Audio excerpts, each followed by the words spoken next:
வணக்கம் ஃப்ரெண்ட்ஸ். இன்னைக்கு உங்களுக்கு நான் டொமேட்டோ சூப் ரெசிபி செஞ்சு காமிக்க போகிறேன். ரயில்வே டொமேட்டோ சூப் ரெசிபி செஞ்சு காமிக்க போகிறேன். எல்லாருக்குமே தெரியும் இல்லையா, நம்ம ட்ரெயினில் எப்பவுமே ட்ராவல் பண்ண அந்த டொமேட்டோ சூப் வாங்கி குடிக்குவோம். அது ஒரு வித்தியாசமாக இருக்கும், ரொம்ப நல்லாயிருக்கும். ஆனால் அது ரொம்ப சிம்பிளாக தயார் பண்ணலாங்க. அந்த டேஸ்ட் ரொம்பவே பிரமாதமாக இருக்கும், எஸ்பெஷலி ட்ராவல் பண்ணுறப்போ. இந்த சூப்புக்கு தேவையான பொருட்கள் பார்த்தீங்கன்னா, நான் பெரிய வெங்காயம் 2 கட் பண்ணி வச்சுருக்கேன். சாம்பார் வெங்காயம், அதாவது சின்ன வெங்காயம் நம்மளுக்கு ஒரு கைப்பிடி அளவுக்கு தேவைப்படும். சாம்பார் வெங்காயத்துல இருந்தாங்க நல்ல டேஸ்ட் அண்ட் மனம் கூடும். தக்காளி பழம் அரிஞ்சு வச்சுருக்கேன். நம்மளுக்கு மல்லி இலை, புதினா எல்லாம் தேவைப்படும். கொஞ்சமாக இஞ்சி பூண்டு விழுது, பெப்பர் பவுடர், சோள மாவு, மிளகாய்த்தூள், மஞ்சள் பொடி, கொஞ்சமாக மல்லித்தூள். இந்த இத்தனை ingredients list description box below this video post பண்ணுறேன். என்னென்ன யூஸ் பண்ணியிருக்கேன், எவ்வளோ மெஷர்மெண்ட்ஸ் எல்லாமே description box below this video post பண்ணுறேன். டீட்டெயில் ரெசிபி என்னோடய பிளாகில் இருக்கும். பிளாக் விசிட் பண்ணிங்கன்னா என்னோடய ரெசிபி இருக்கும்.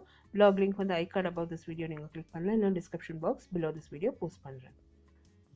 இப்போ நான் சூப் தயார் பண்ணுறதுக்கு ஸ்டார்ட் பண்ணிட்டேங்க. ஒரு ப்ரெஷர் பேனில் எல்லா பொருட்களும் சேர்த்துக்கினேன். சால்ட்டு சேர்த்துக்கினேன். கார்ன்ஃப்ளவர் மட்டும் விட்டுட்டேன். மீதி பொருட்கள் எல்லாமே சேர்த்து உப்பு சேர்த்து ஒரு 2.5 கிளாஸ் தண்ணி விட்டு இதை நான் வேக வைக்க போகிறேன். நீங்கள் மூடி போட்டு ஒரு 3 விசில் விடலாம். ஏன்னா அந்த தக்காளி பழம், வெங்காயம் எல்லாம் நல்லா வேகணும். நான் ஓப்பனாகவே வேக வச்சேன். ஏன்னா நான் அந்த குக்கரில் வேக வைக்கிறதுக்கு என்னென்னா கனமாக இருக்குது. ஹை ஃப்ளேமில் வச்சு நம்ம மூடி போட்டு விட்டோம்னா அது சீக்கிரமாக வெந்துடும். ஸோ அதனால தான் நான் குக்கர் யூஸ் பண்ணுறேன். இன்கேஸ் நீங்கள் எமர்ஜென்சி நீங்கள் ஸ்பீடாக இது ரெசிபி தயார் பண்ணோன்னா மூடி போட்டு விசில் வச்சு ஒரு 3 விசிலில் விட்டிங்கனாக்கா வெந்து போயிடும். நான் ஓப்பனாக வேக வச்சேன். எல்லாமே ஒரு 10-15 மினிட்ஸில் வெந்து போச்சு. ஸோ இப்போ தக்காளி பழம், வெங்காயம் எல்லாம் நல்லா வெந்ததும் நல்லா அடுப்பானுச்சு. அது இருத்துட்டோம்னாக்கா அந்த தக்காளி பழம், வெங்காயம் எல்லாம் அரைக்கிறதுக்கு நம்ம ஈஸியாக இருக்கும். அந்த வெங்காயம், தக்காளி பழம்லாம் கொஞ்சம் நேரம் ஆற விட்டுட்டு நீங்கள் மிக்சியில் சேர்த்தா நல்லாயிருக்கும். நான் கொஞ்சம் நேரம் ஆற விட்டுட்டு ரூம் டெம்பரேச்சர் நல்லா வந்ததும் அந்த தக்காளி பழம், வெங்காயம் எல்லாம் சேர்த்து மிக்சியில் நல்லா அரைச்சிட்டேன். தண்ணியை விடாமல் நல்லா அரைக்கணும். அது நல்லா வெந்திருக்க தொட்டு நல்லா வழுவழுன்னு அரைப்பட்டுடும்.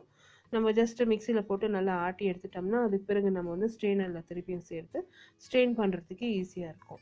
இந்த டீட்டெயில் ரெசிபி பார்த்தீங்கன்னா என்னோடய பிளாகில் இருக்கும். பிளாக் லிங்க் நான் description box below this video post பண்ணுறேன். அப்படி இல்லைனா ஐ கார்ட் அபவுட் திஸ் வீடியோ நீங்கள் கிளிக் பண்ணிங்கன்னா என்னோட பிளாக் டைரக்ட் ஆகும்.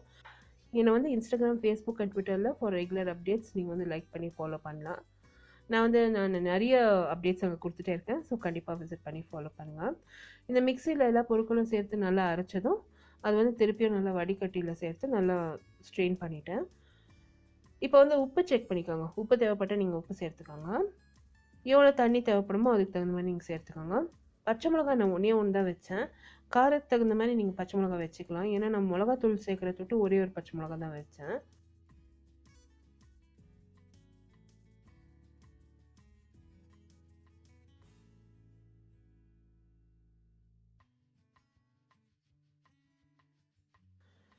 பார்த்தீங்கன்னா எல்லாமே நல்லா மிக்ஸ் ஆகிடுச்சு அந்த சூப்பில்.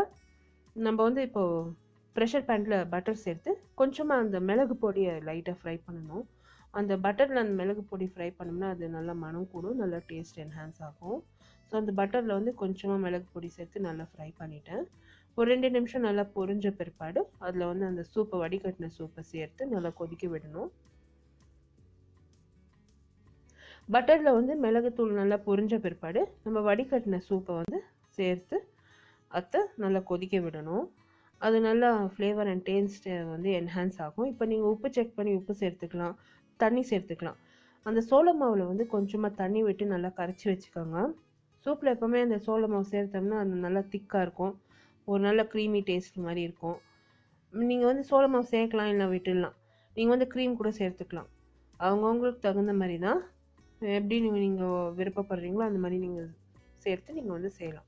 இப்போ நான் சோள மாவு கரைச்சி வச்சுருக்கிறத சேர்த்துருக்கேன், உப்பு சேர்த்துருக்கேன். நல்லா மிக்ஸ் பண்ணி ஒரு மீடியம் ஃப்ளேமில் வச்சு நல்லா கொதிக்க விட்டேங்க. நல்லா கொதி வந்ததும் இது சர்வ் பண்ண வேண்டியது தான்.